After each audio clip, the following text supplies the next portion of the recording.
جی بالکل، میں رانا سلیم بسال، تحصیل reporter voice news ملک وال۔ میں اس وقت موجود ہوں پاکستان رائے حق پارٹی کے نائب صدر راؤ اشرف حسینی صاحب کے ساتھ۔ تو ہم ان سے جانتے ہیں کہ اس وقت پاکستان کی سیاسی صورتحال پر ان کا کیا نقطہ نظر ہے۔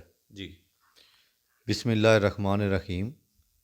پہلے تو میں وائس نیوز پاکستان کا شکریہ ادا کرتا ہوں کہ جنہوں نے میرا موقف اور میری رائے جاننے کے لیے وقت دیا۔ پھر پاکستان کی جو موجودہ سیاسی صورتحال ہے اس کے اوپر میں رائے کیا دے سکتا ہوں کہ ملک کا جو حال ان سیاسی پارٹیوں نے، سیاسی دھڑوں نے، یہ جو سیاسی ونگ ہیں، انہوں نے ملک پاکستان، میرا وطن، میرا چمن، میرا گلشن، اس کی جو صورتحال کی ہوئی ہے، جو میرا بھائی غریب ہے وہ غریب سے غریب تر ہوتا جا رہا ہے، اور جو چند افراد جنہوں نے اس ملک پاکستان کو اپنے چنگل میں لیا ہوا ہے وہ امیر سے امیر تر ہوتے جا رہے ہیں۔ ملک پاکستان کا چہرہ مسخ کرنے کی انہوں نے کسی پارٹی نے کوئی کسر باقی نہیں چھوڑی۔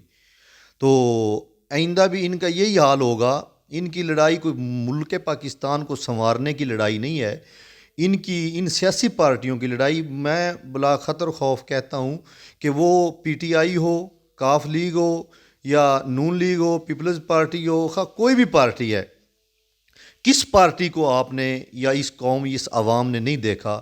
ہر پارٹی کو دیکھ چکے ہیں، ہر پارٹی کو آزما چکے ہیں۔ ہر پارٹی نے آ کے صرف اور صرف اپنی جیبیں گرم کی ہیں، اپنے پیٹ بھرے ہیں اور اپنے بینک بیلنس بنائے ہیں۔ وہ سب کے سامنے ہے، کسی سے ڈھکی چھپی بات نہیں ہے۔ تو اس وقت جو پاکستان میں صوبائی الیکشن اناؤنس ہو چکے ہیں سپریم کورٹ کے فیصلے کے بعد، تو اس پر آپ جو ہے نا وہ کیا کہیں گے؟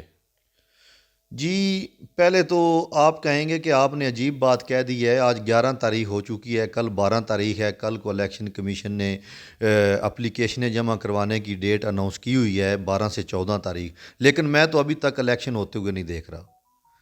میرے ذہن کے مطابق تو الیکشن نہیں ہوں گے، الیکشن ڈیلے کا شکار ہوں گے، الیکشن کبھی بھی نہیں ہوں گے، مثلاً لیٹ ہوں گے۔